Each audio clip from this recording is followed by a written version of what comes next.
जम्मू कश्मीर का खुसूसी दर्जा खत्म करने के 2 साल मुकम्मल होने पर पूरी यूटी में जश्न का माहौल। मुख्तलिफ मकामात पर खुसूसी तकारीब का इनेकाद। खुशी से झूमते और रक्स करते नजर आए बीजेपी कारकुन। दफा 370 की मनसूखी की सालगिरह के मौके पर जगह जगह लहराया गया तिरंगा। हुब्बुल वतनी के गाए गए गीत।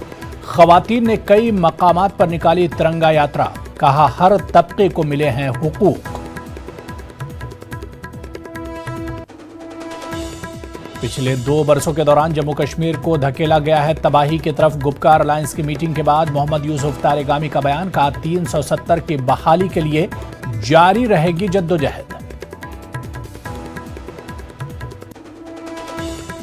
दफा 370 की मनसूखी के 2 बरस मुकम्मल होने के बावजूद मामले पर सियासत जारी। बीजेपी के मुताबिक तरक्की की राह पर गामजन है यूटी। अपोजिशन जमातों ने कहा बढ़ गई हैं लोगों की मुश्किलात।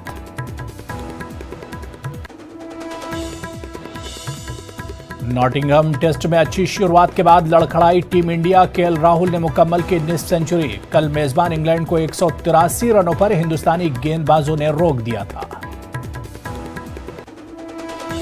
टोक्यो ओलंपिक में हिंदुस्तानी पहलवान ने मुल्क को दिलाया एक और सिल्वर मेडल। फाइनल मुकाबले में रवि दहिया को करना पड़ा शिकस्त का सामना।